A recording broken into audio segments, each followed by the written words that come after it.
Hello, আসসালামু আলাইকুম। কেমন আছেন সবাই? আশা করি সবাই ভালো।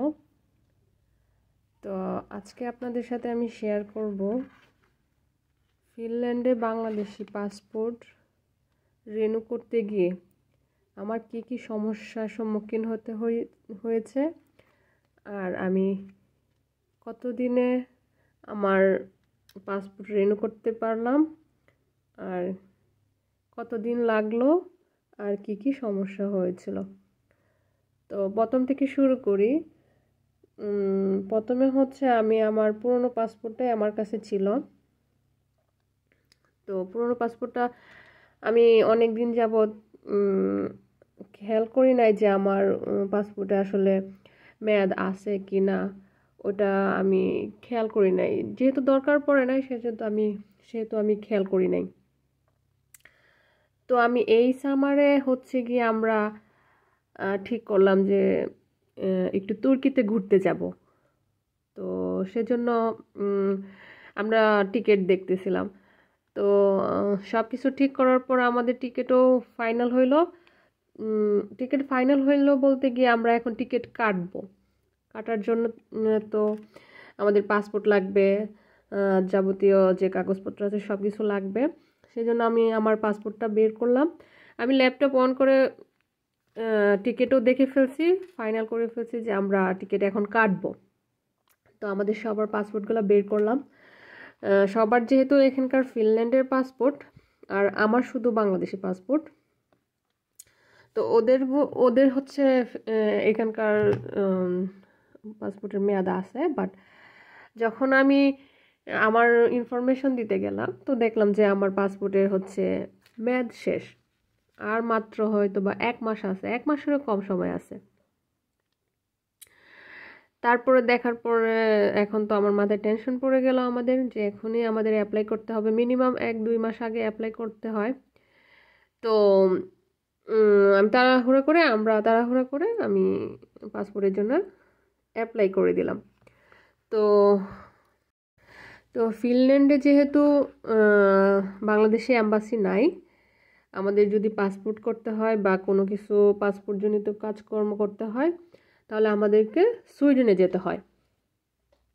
তো আমাদের সুইডেনে যেতে হবে। সেজন্য আমরা অ্যাপয়েন্টমেন্টও নিয়ে নিলাম, একটা তারিখ নিয়ে নিলাম সুইটেবল, যে আমরা ওই দিন গিয়ে পাসপোর্টটা দিয়ে আসবো। যাবতীয় কাগজপত্র সব কিছু ইনফরমেশন আমরা অনলাইনে ফিল আপ করে দিলাম।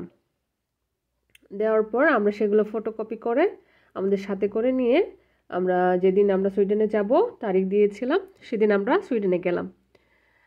তো যাওয়ার পর আমরা সব কিছু দিয়ে চলে আসলাম। যা যা লাগে, ছবি টবি, যাবতীয় ওখানে অফিসে যা যা লাগে আর কি, ওরা ফর্মালিটিস করে, সেগুলো সবগুলো করে দিয়ে আসলাম। তো আসার পরও আমাদেরকে একটা কাগজ দিল আর বলল যে পাসপোর্ট যখন হয়ে যাবে তখন আপনি আপনার ইমেলে একটা মেসেজ পাবেন। তো মেসেজ পাওয়ার পর আপনি এই কাগজটা সহকারে যদি আপনি নিজে আসতে চান তাহলে নিজে নিয়ে আসবেন সাথে করে। আর যদি আপনি না আসতে পারেন, যেহেতু আমরা ফিনল্যান্ড থেকে সুইডেনে যেতে হয়, তো যাওয়ার একটা ব্যাপার আছে। তো আপনি যদি না আসতে পারেন, তো অন্য কেউ যদি আসে তাহলে আপনাকে একটা ফর্ম ফিল আপ করে দিতে হবে যে আমি আমি ওনার মাধ্যমে আমার পাসপোর্টটা নিতে চাই, এটা প্রমাণপত্র দিতে হবে। ওকে, ফাইন, ঠিক আছে। আমরা তখন দিয়ে বাসায় আমরা ওখানে সুইডেন থেকে ফিনল্যান্ডে চলে আসলাম। আসার পর মিনিমাম আমি ওখানে ওদের এখানে লেখা আছে যে মিনিমাম আর্জেন্ট হইলে 7 দিন, আর মিনিমাম 30 দিনের মধ্যে, 1 মাসের মধ্যে হয়ে যায়।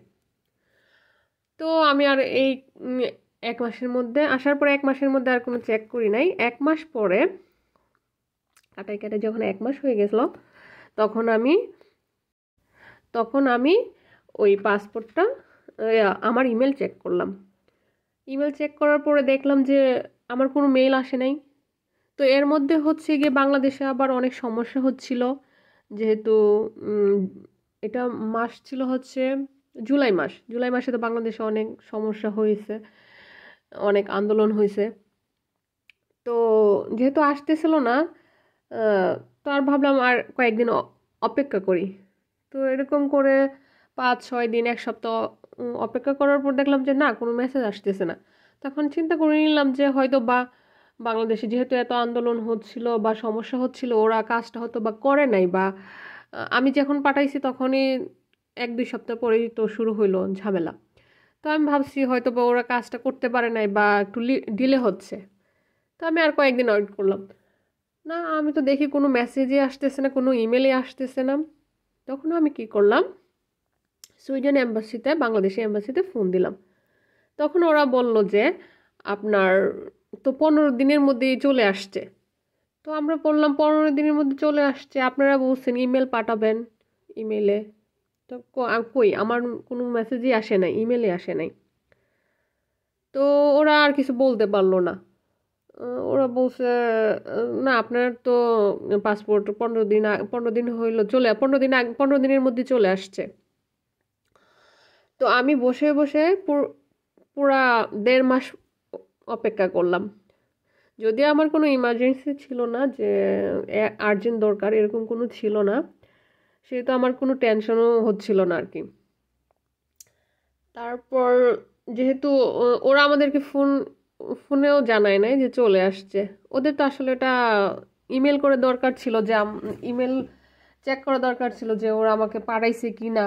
কিন্তু আমার ইমেলে কোনো মেসেজই আসে নাই, শুধু এইটা একটা মেসেজই আসছিল আমরা যখন জুলাই মাসে অ্যাপ্লাই করতে গেছিলাম, যখন দিয়ে আসলাম, তখন ওরা একটা মেল পাঠাইছে যে আপনার পাসপোর্ট প্রসেসিং হচ্ছে, আমরা মানে সব কিছু দিয়ে আসছি, সেটার একটা জাস্ট প্রমাণপত্র আর কি ইমেলে পাঠাইছে আর কি, মেসেজের মাধ্যমে। বাট ওরা যে 15 দিনের মধ্যে চলে আসছে, আমাকে যে একটা ইমেল করার কথা সেটা আমাদেরকে দেয় নাই। এখন আমি জানি না কেন আমার ইমেলে আসে নাই। আমার ইমেল পুরোটাই সঠিক ছিল। আমি ইমেল যেহেতু সঠিক না থাকলে তো আমাকে একটা ইনফরমেশন আগে দিত না, কনফার্মেশন যেটা একটা ইমেল আসে সেটা তো আসতো না, তাই না? তো কেন আমাকে ইমেল পাঠায় নাই, কেন আমি সেটা জানি না। আমাদেরকে ফোন করে তারপরে জানতে হয়েছে আর কি, যে আমাদের পাসপোর্ট 15 দিনের মধ্যেই চলে আসছে।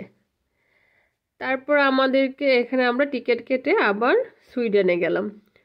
সুইডেন থেকে গিয়ে আমরা ইনশাল্লাহ ইজিলিভাবে আমি আমার পাসপোর্টটা নিয়ে আসতে পারছি। তখন আনার ক্ষেত্রে কোনো ঝামেলা হয়নি, সবই ঠিক ছিল। তো আমার পাসপোর্ট হচ্ছে, এটা হচ্ছে 10 বছরের জন্য। ইনশাল্লাহ আমার কাছে পারফেক্টলি চলে আসছে। তো এই ছিল কাহিনী। সবাই ভালো থাকবেন। আল্লাহ হাফেজ।